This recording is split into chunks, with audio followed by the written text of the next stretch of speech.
Welcome viewers, मैं आपका host Jitendra Kalra. Viewers, आज सुप्रीम कोर्ट ने एक बड़ा ही अजीबोगरीब जजमेंट दिया है। उसने दिल्ली के मुख्यमंत्री अरविंद केजरीवाल को जमानत दे दी है। जमानत देने में कोई बुराई नहीं, लेकिन सुप्रीम कोर्ट ने एक कॉन्स्टिट्यूशनल क्राइसिस ही खड़ा कर दिया है।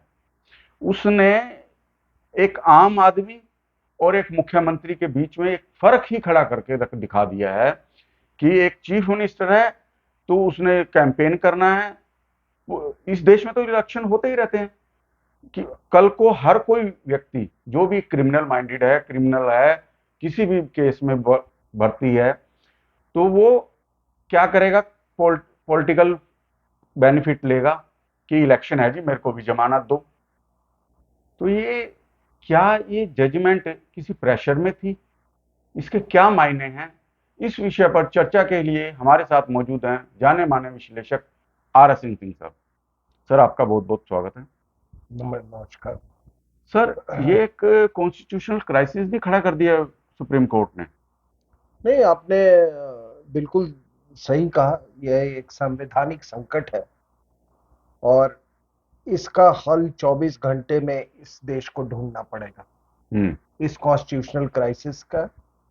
और इसका एक ही तरीका है कि एक कॉन्स्टिट्यूशनल बेंच बैठाया जाए, बड़ा 7 जजेस का हो, 11 जजेस का हो, जितने का वो उनके विवेक के ऊपर मैं छोड़ देता हूं। But it is indeed a constitutional crisis. और मैं जब उसके पूरे इंटरनेशनल जो माहौल तैयार किया जा रहा है और जगह जगह से जो बयान आ रहे हैं और जो चुनाव को लेके जो जियो पॉलिटिक्स उत्पन्न हो रही है, वो सबको मैं मिला के देखता हूं तो उसमें कहीं मुझे ये इस जजमेंट पर भी मुझे शक आता है कि आखिर ये कौन सी ताकतें हैं। क्योंकि आज आप देखेंगे एक और ये हुआ, किधर खबरें आ रही थी, अमेरिका का वो पन्नू जो है उसने कहा कि हमने इतने इतने पैसे दिए थे केजरीवाल को। इधर आज अमृतपाल सिंह को छोड़ा गया है अच्छा, इलेक्शन लड़ने के लिए अच्छा, वही तो मैंने सर क्वेश्चन पंजाब किया। में। हाँ, और जो सैम पित्रोदा बोल रहा है, हाँ, जो राहुल गांधी बोल रहा है, और ये तमाम लोग जो जो पुतिन का स्टेटमेंट आया है कि US trying to interfere in Indian elections, इसको हल्के में मत लीजिएगा। जो भी आदमी डिप्लोमेसी को जानता है, ये गंभीर स्टेटमेंट्स यूं ही नहीं इशू हो जाते हैं। ठीक है, तो ये सारा का सारा अगर आप इसको जोड़ के देखें तो मैं ये एक संवैधानिक क्राइसिस है। और कॉन्स्टिट्यूशनल क्राइसिस इसलिए है कि किसी भी डेमोक्रेसी की बुनियाद, या यूं कहें हमारे कॉन्स्टिट्यूशन की बुनियाद, इक्वालिटी पे। Equality before law. हाँ, वो खत्म ही कर ठीक दिया आज है, कोर्ट ने। इक्वालिटी बिफोर लॉ पे है और उसी पे आज सुप्रीम कोर्ट ने प्रहार किया है।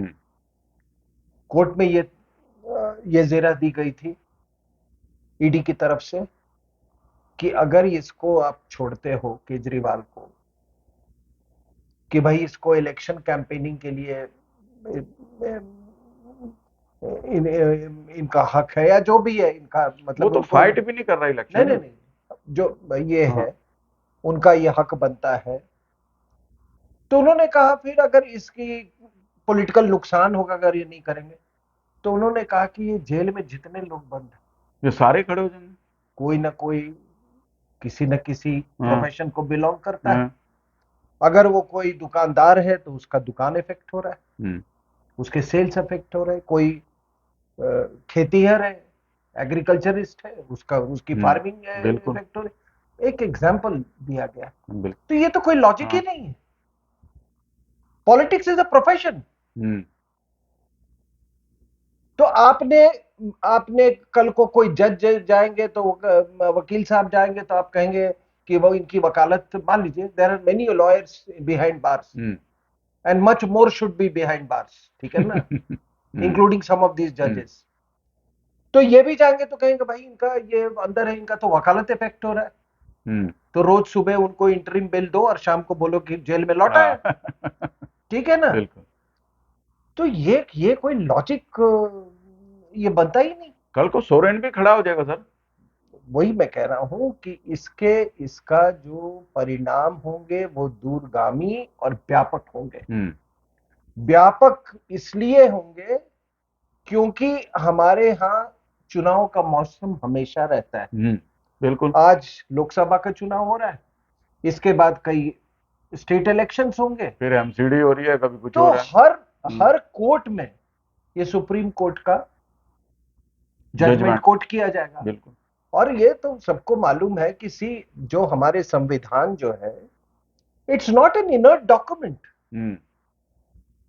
वो एक लिविंग ऑर्गेनिज्म है एक तरह का। हर सुप्रीम कोर्ट का judgement gives a direction to the constitution, और दूसरे शब्दों में आप ये कह सकते हैं कि वो कॉन्स्टिट्यूशन का एक तरह से वो हिस्सा बन जाता है। तो ये अपने आप में एक बहुत इसके दूरगामी परिणाम होंगे।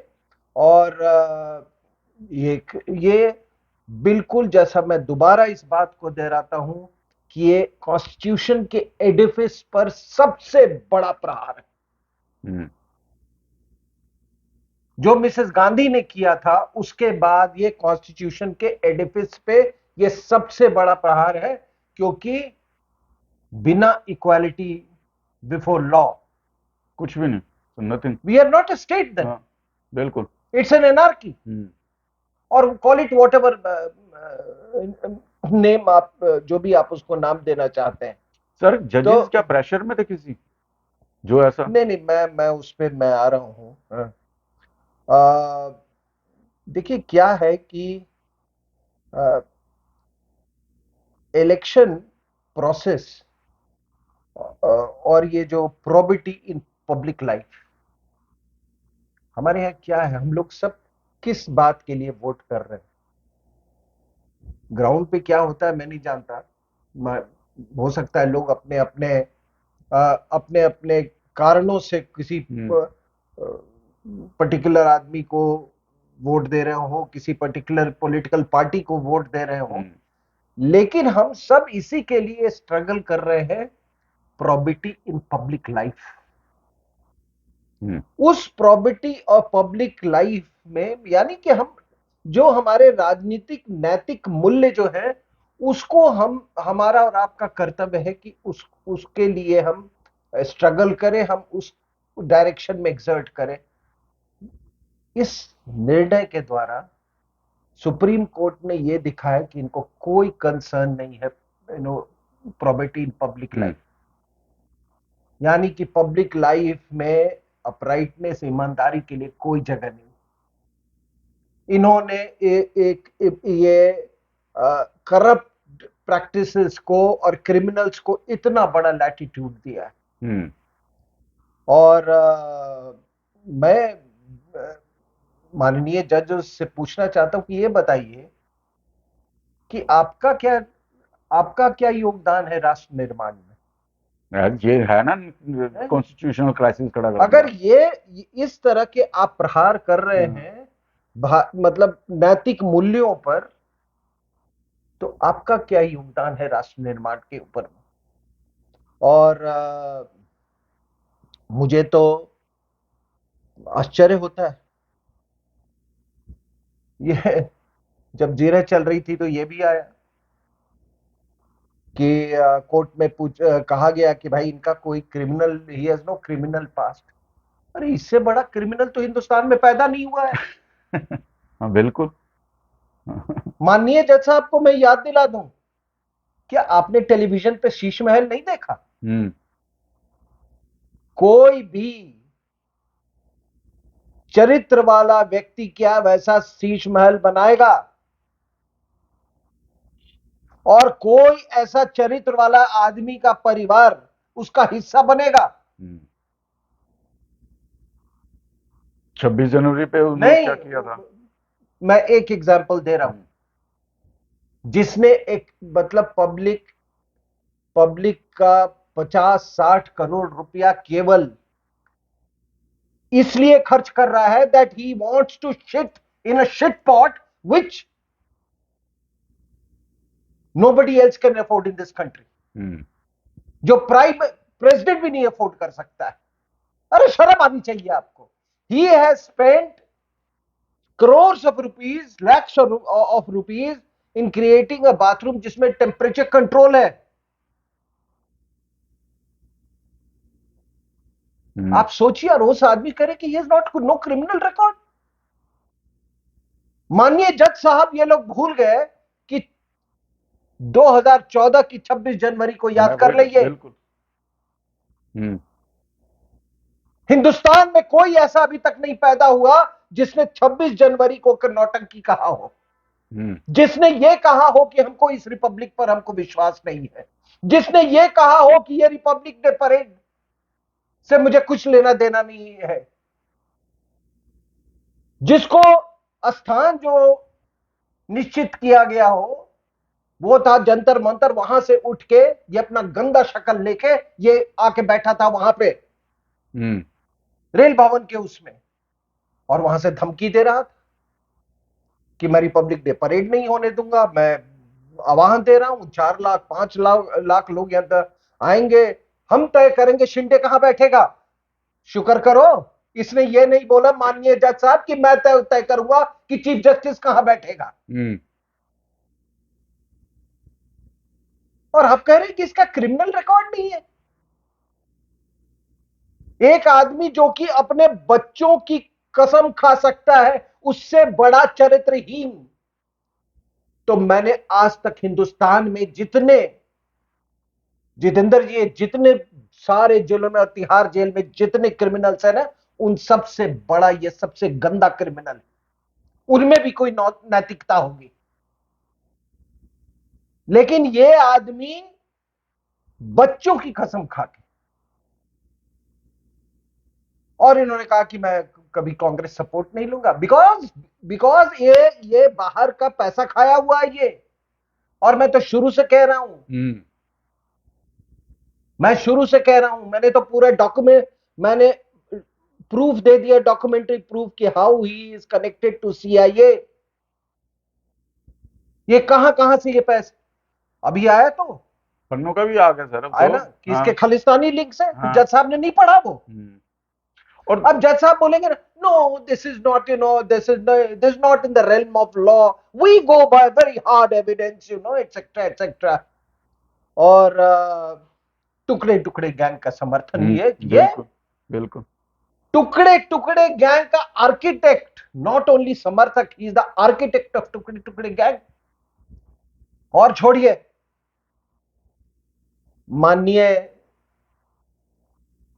माननीय जज साहब, माननीय मिलॉर्ड्स, ये आपके सामने ये इनका केस लेके कैसे कैसे आदमी आते हैं।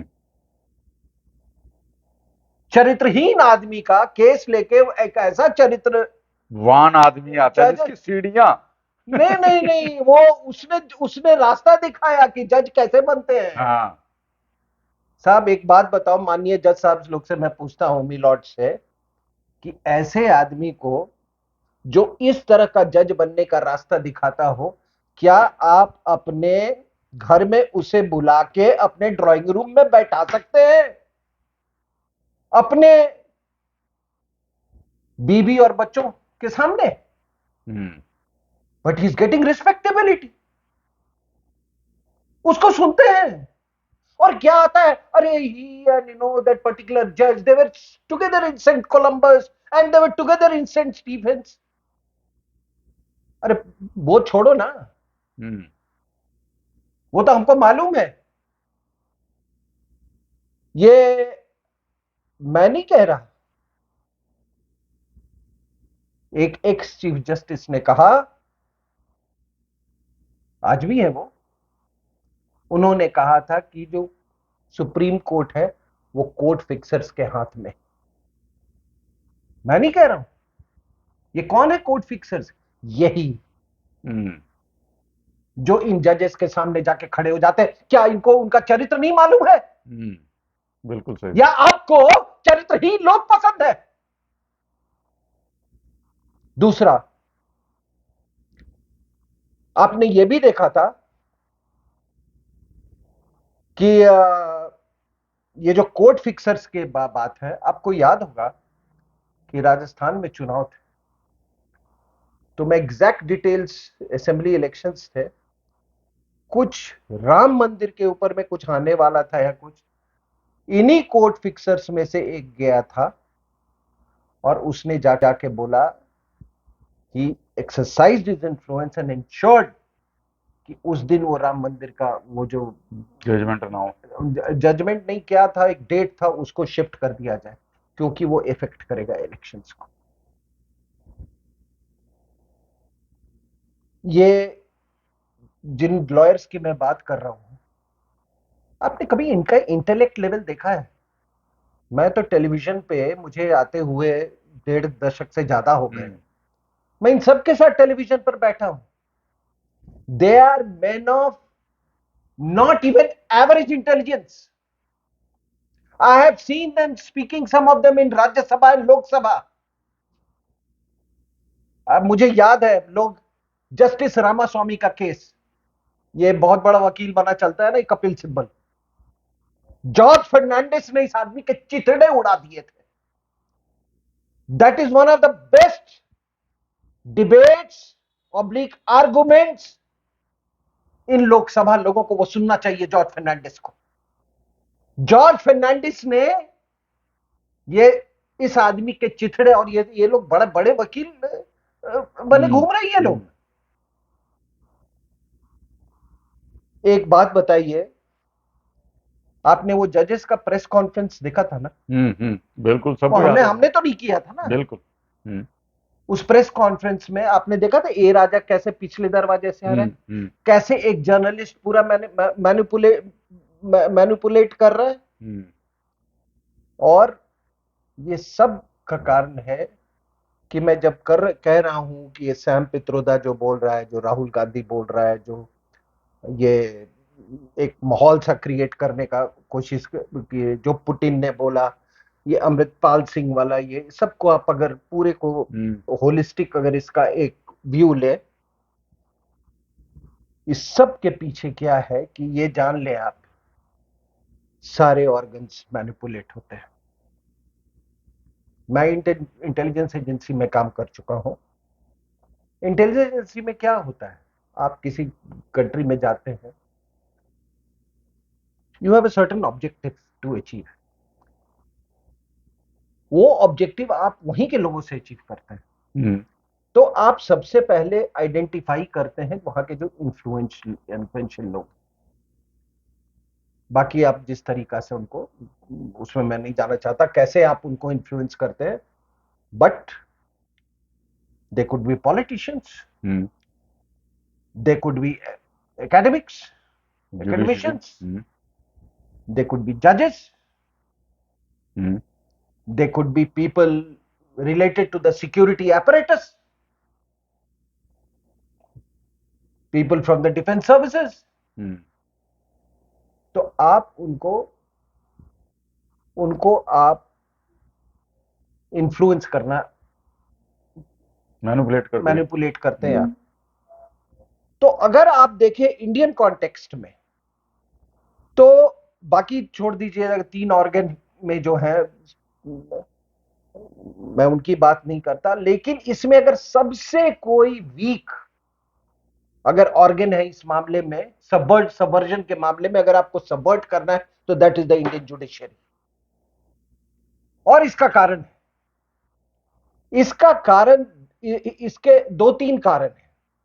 एक तो है डायनेस्टिक जजेस, 200 घरानों में से जज आ रहे हैं, कॉलेजियम सिस्टम बना रखा है इन्होंने अपना। सर जी, कोई प्रीलिम एग्जाम नहीं, कोई मेन एग्जाम नहीं, कोई इंटरव्यू नहीं। बाप है वो प्रीलिम्स भी है, बाप जो उनके थे वो मेंस भी हैं, और बाप जो है वो उनके इंटरव्यू भी है। मैंने खुद पढ़ा, एक जज ने लिखा, सुप्रीम कोर्ट के जज ने, उसने कहा कि पार्टियों में ये जज के पोते वोते कुछ होते हैं, जैसे कोई बेटा है तो वो कहीं है क्या कि ये बच्चों को भेजते हैं। Can you imagine, they send their children to study law abroad. I have no problems, but एक बात बताओ, क्या आपने देखा है कि अमेरिका से कोई इंडियन लॉ पढ़ने आ रहा हाँ, है? Which law they are going to study there? हाँ, ठीक है। अब होता क्या है कि ये जितने आपके इंट एजेंसीज हैं, एंड यू नो, जहां से भी ऑपरेट करते हैं वो अप्रोच करते हैं। मैंने ये पूरा गेम देखा है। ओह, मिस्टर सो एंड सो, आपका बेटा क्या कर रहा है, आप हार्वर्ड भेजिए उसको, हम will ensure that he gets a scholarship. हाँ, प्रिंसटन अब यूनिवर्सिटी अब भेजिए। प्रिंसटन प्रिंसटन यूनिवर्सिटी भेजिए। बाप भी, नालायक बाप भी खुश कि मेरा बेटा बहुत बड़े, तो ये नहीं कि खुद उसकी एक ही क्वालिफिकेशन है कि तेरा बेटा है वो, बस। हम्म, ठीक है। अब नाउ ही नोज कि in the Indian system this man will rise to be the chief justice. ठीक है। उसको ये वहीं से इसको सबवर्ट करना शुरू कर देते हैं। उसको रियलाइज ही नहीं हुआ होता है कि मैं कब बिक गया, मैं कब सबवर्ट हो गया। तो ये एक बड़ा, मतलब जैसे कहते हैं ना, वो हम कहते हैं आजकल के वॉरफेयर का जो जो तरीके जो हैं, जैसे प्रॉक्सी वॉर। हम्म, तो हम कहते हैं ना, प्रॉक्सी वॉर सबसे इकोनॉमिकल तरीका है। Hmm, instead of going in for a kinetic conflict, you go in for a proxy war, low investment है। ठीक है ना। उसी तरीके से अगर आपने दो चार जज को भी अगर आपने वो कर लिया, तो बिल्कुल यू सही यू बात। यू हैव मैनिपुलेटेड, मतलब you can hold the entire hmm, system to ransom. मैं आपको एक एग्जांपल बताता हूं। ये रफाल जब हम ले रहे थे, हम्म, तो Chinese did not want us to take Rafale, hmm, because वो पूरा जो, it would have change the strategic equations, it has changed. ठीक है ना। और खास करके वो उस समय स्टैंड ऑफ भी चल रहा था। The Americans did not want you to acquire the Rafale aircraft because they were in competition. Hmm, ठीक है ना। अब तो हम्म, इसमें हम्म, थे। तो फिर इन्होंने जुडिशरी को मैनिपुलेट करना शुरू किया। अब होता क्या है कि हमारे यहाँ the judiciary has to function in certain constitutional parameters. तो सुप्रीम कोर्ट भी कई बार चाहते हुए भी वो पैरामीटर्स को वो नहीं वो कर सकता। This is the first time I am seeing where the parameters have been overstepped. क्योंकि वरना स्टेक्स वरना कुछ ज्यादा ही हाई होंगे सर। वरना वरना 2 बजे रात को अगर खोला गया यकूब मेनन को, तो ये मत समझिएगा कि उनका ये ऑब्जेक्ट ध्येय नहीं था वो, कि उसको रिहा करने का, या वो सॉरी फांसी को टालने का। लेकिन हो नहीं सका because the counter forces were much stronger that time. वो वो चाह के भी वो नहीं कर पाए। फिर आपने वो तीस्ता सीतलवाद के केस में हम्म, देखा था। हम्म, ठीक है। तो कह रहे कि ऐसा नहीं है कि ये पैरामीटर्स को लांघने की लोग कोशिश नहीं करते हैं। इसीलिए एक सजग नागरिक उसको हमेशा अपनी बात कहने से कभी भी मुकर। हम क्या है साहब, हमारी एक उम्र हो गई, थोड़ी और जिंदगी है। इस जिंदगी में अगर हमने इस हिंदुस्तान के लिए, वो छोड़िए, अब जहां मैंने सरकार ने भेजा, सियाचिन भेजा, मैं 20,000 फीट पे था, उधर था, वो मेरा कर, जहां मुझे भेजा मैं गया वहां पर। लेकिन आज जब मैं इस, जब एनालिसिस के फील्ड में हूं, तो मेरे जैसा देशद्रोही नहीं होगा अगर ये बात, इसको बिल्कुल, इसको मजबूती से ना मैं उठाऊं। बिल्कुल सही बात और है। ये सबका कर्तव्य होता है, ये हम्म, देशवासियों का कर्तव्य होता है ये। और आपने ये देखा कि ये किस तरीके से मैं इन लोगों को मैनिपुलेट किया जाता है। मैं आपको एक उदाहरण देता हूं। आज से कुछ साल पहले एक हमारे मित्र थे, उनको इन्वेस्टिगेटिव जर्नलिज्म का, वो इंडियन एक्सप्रेस का जो अवार्ड होता है वो भी मिला हुआ है। और वो आपके इंडियन डिफेंस रिव्यू के लिए भी लिखते हैं। तो उसने एक मेरे को पूरा एक अपना इन्वेस्टिगेशन दिखाया। एक जज थे। अब उनके पिताजी का मजहब कुछ और, उन्होंने अपना मजहब या धर्म दूसरा रखा, इसलिए ताकि जो रिजर्वेशन का है वो बेनिफिट उठाया जा सके। उनको एक पॉलिटिकल पेटरनेज मिला, और ऐसा जबरदस्त पेटरनेज कि इंतजार किया जा रहा था कि जैसे ही 10 साल जो वो स्टिपुलेटेड पीरियड है, 10 साल की उनकी प्रैक्टिस हो गई, he was elevated to high court. अब कुछ ही सालों के बाद उनका नाम सुप्रीम कोर्ट के लिए आने लगा। और जजेस के सर्कल में भाई साहब का रेपुटेशन बहुत केजरीवाल की तरफ बहुत अच्छा था, मतलब। तो उनका जब नाम आने लगा तो thankfully and full credit to the जजेस ऑफ द सुप्रीम कोर्ट, उन्होंने कहा कि जबकि मैं, ये बंदा नहीं आएगा यहाँ पे। और जब पहली बार उसका लिस्ट में नाम आया था, he would have been a supreme court जज फॉर 7 years। अच्छा। तो आप एक दौर देखना कि उन्होंने कहा कि जजेस ने, जो कोलिजियम था, कि हम इसके बिना हम काम कर लेंगे, ठीक है ना। हम 14 जजेस से, तो एक पीरियड था जबकि देयर वर ओनली 13-14 जजेस इन द सुप्रीम कोर्ट। अब हुआ क्या, मैंने वो पूरा आर्टिकल पढ़ा, नाम नहीं लूंगा for obvious reasons. Contempt of court हो में जाएगा। कंटेम्प्ट है क्या है, तो वो, तुम ये जो हमारे इन्वेस्टिगेटिव जर्नलिस्ट है, वो बहुत सारी चीजें थी उसमें। तो वो एक इन्हीं ये जो मैं कहा ना, ये अर्बन नक्सल्स जो है, वकील जो है, ठीक है ना, उनमें से एक गया। वो आप देखते होगे हर चीज पे वो खड़ा हो जाता है, कश्मीर पर भी खड़ा हो जाएगा, ठीक है ना। समझ ये गया। वर्दी सन ऑफ ए वर्दी फादर, ठीक है ना। एनीवे, तो वो वकील साहब के पास गए, वकील साहब ने पढ़ा, क्या ऐसा कहा कि तुम देखो इसको छापो नहीं, मैं मेरे को दे दो। And I am very sure Jitendra ji कि वो उसका धंधा ही ब्लैकमेल का है, ठीक है। तो ये आप जो देख रहे हैं कि ये सैम पित्रोदा ये जो बोल रहा है, जस्ट एनालाइज करना। इट इज नॉट, उसने एक एक डिवाइसिव थिंग डाल दिया। बिल्कुल। उधर से मणिशंकर अय्यर कह रहा है कि पाकिस्तान के साथ ये करो, फारूक अब्दुल्ला कर रहा है। इधर इधर इधर से ये कह रहे हैं कि ये क्यों स्टेटमेंट दे रहा है। Thought about it.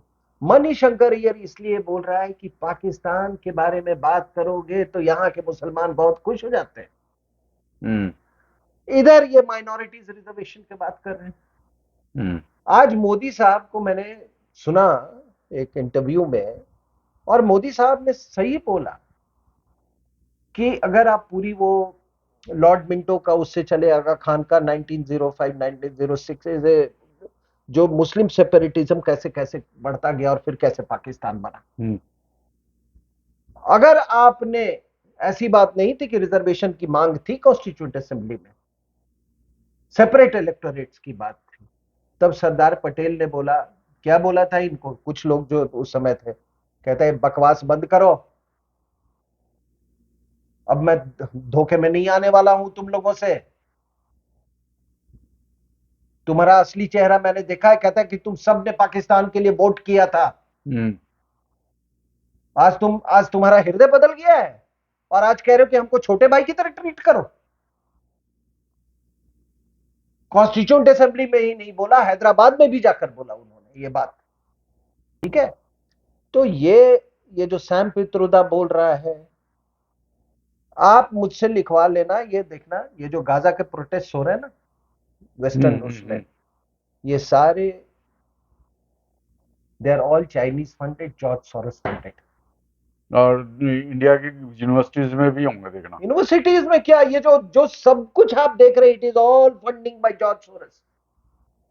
और जो भी आदमी आई एम सॉरी टू से, हो सकता है मेरे बयान में बहुत लोग लपेटे में हैं, जो भी गवर्नमेंट ऑफिशियल अपने बच्चे को बाहर भेजता है पढ़ने के लिए, वो is liable to be manipulated by forces inimical to this country. ठीक है ना? और मुझे आज तक एक बात समझ में नहीं आई।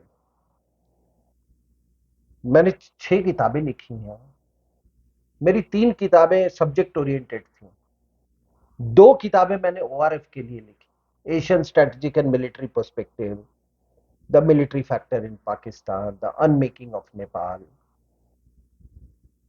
मेरे ये इन किताबों में 3 इंटरनल रेफरीज होते थे, 3 एक्सटर्नल रेफरीज होते थे। I did lot of research. एक अच्छी किताब लिखने के लिए यू रिक्वायर एटलीस्ट 1.5 years। बिल्कुल। जो पाकिस्तान जैसी किताब लिखी है उसके लिए you require something like 3 years और 2.5 years।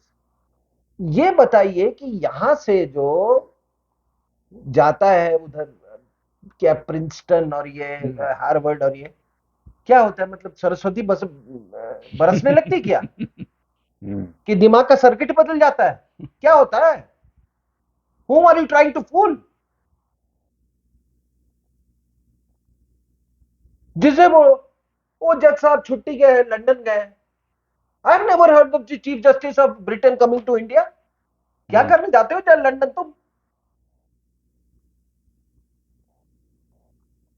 तो ये देखिए, मैं इसको अंत में मैं इतना ही मैं गुजारिश करूंगा लोगों से कि सजग रहिए इस चीज को लेके। एक ये मैं इसको देख रहा हूं as one of the biggest constitutional crisis that post India has faced,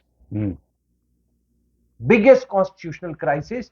क्योंकि मैं फिर से कह रहा हूं, ये इक्वालिटी बिफोर लॉ पर एक ये चोट है। ये जो जज साहब कह रहे हैं कि क्रिमिनल रिकॉर्ड, मैंने आपको बोला जब ये पहली बार ये केजरीवाल यहां आया था, ये खड़ा हुआ था, तो वही जर्नलिस्ट मेरे साथ जिस दिन इलेक्शन हुआ था, फर्स्ट इलेक्शन सर, तो उस समय वो कुछ एमनेस्टी इंटरनेशनल वगैरह ये सब उल्टे पुल्टे उसके साथ था, वो पूरा एमनेस्टी इंटरनेशनल एनजीओस। उसके पहले वो जो अन्ना के साथ इसने एजिटेशन किया था, वो अरब स्प्रिंग का एक ये था। जज साहब लोग को ये जानना चाहिए थोड़ा सा। एक श्रीमती ली नाम की महिला आई थी, जो कि was that engineer, that architect of Arab spring में, आपके ट्यूनिशिया वगैरह ये सब कंट्रीज में। तो उसके बाद से ये जब इलेक्शन लड़ा तो हम लोग बैठे हुए थे, डिनर खा रहे थे, तो मुझसे पूछा उसने कि कितनी सीट आपको अंदाज इसको मिलेंगे। मैं बोला 10-15 मिलेंगे, इसको 15 मिलेंगे मैक्सिमम। कहते हैं नहीं, आप देखना परसों जब काउंटिंग शुरू होगा, आप शाम को फोन करना, इसको 28 सीट मिलेंगे। और वही आई थी। एंड दे सेड कि हम लोग एकदम माइन्यूट प्लानिंग, पानी का क्या करना है, बिजली का करना है, किस खंबे पे चढ़ेगा, क्या करेगा, क्या बुद्ध, मतलब हाउ टू फुल दिल्ली। तो इसने फिर वो एग्जैक्टली 28 सीट है। तो इसका एक्चुअली इसको प्लांट ही किया गया था इसलिए यहाँ पे कि ताकि जो यूपीए गवर्नमेंट, सोनिया की जो सरकार जीत थी, it was not never Manmohan Singh government, ये विदेशी महिला की सरकार थी। इसको इसीलिए प्लांट किया गया था केजरीवाल को कि उधर से जो लोगों का जो गुस्सा, rising tide of anger against corruption था, उसको एक दूसरे तरफ डाइवर्ट कर दिया, चैनलाइज किया जाए। डाइवर्ट कर दिया। और दूसरा इसको था कि एक नरेंद्र मोदी को न्यूट्रलाइज करने के लिए इसको खड़ा किया जाए, ठीक, काउंटर फोर्स। तो ये बेशरम आदमी, और मैं ये बता रहा हूं, अकेला बेशरम नहीं है, ये पूरा बंटी बबली का मामला है ये।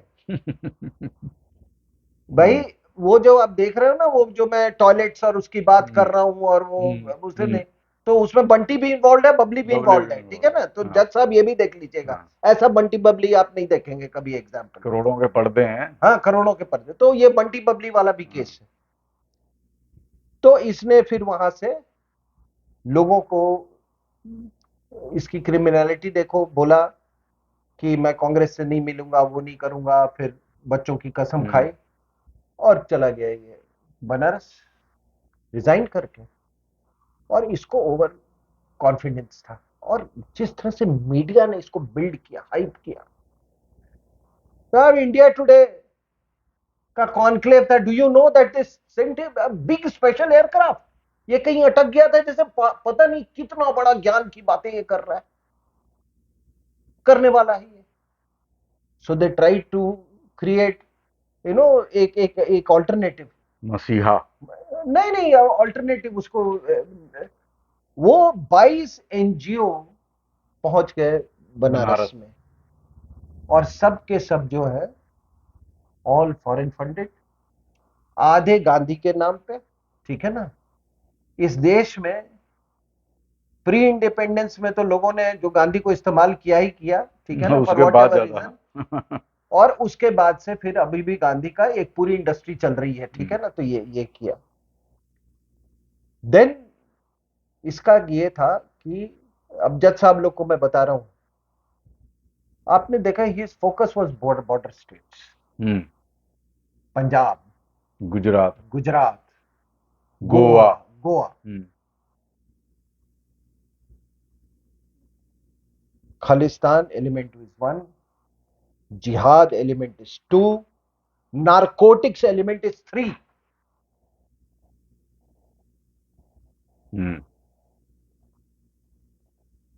पिछले बार पंजाब के उसमें 1400, नॉट दिस इलेक्शन, पिछले 1400 करोड़ रुपया, 1400 करोड़ रुपया। अब पाकिस्तान के पास तो पैसा है नहीं, इट्स ऑल नारकोटिक्स मनी। सो ये this man is the biggest, मैंने इसीलिए मैंने चैप्टर लिखा था, Kejriwal India's biggest security threat. और मुझे लोगों ने कहा, कई मेरे जो जानकार लोग हैं, कि ये वो किताब जजेस ने भी पढ़ी है, कुछ जजेस ने, नो द एंटी नेशनल्स जो था, नो द एंटी नेशनल्स। और उसके बावजूद आप देख रहे हैं, so he is the biggest security threat to India. और ये जज साहब लोगों ने जो ये इस तरह का जो रवैया अपना, इनको इनको जवाब देना बहुत मुश्किल हो जाएगा फ्यूचर में। This judgment is putting the future, मतलब the future of jurisprudence into जियोपर्डी।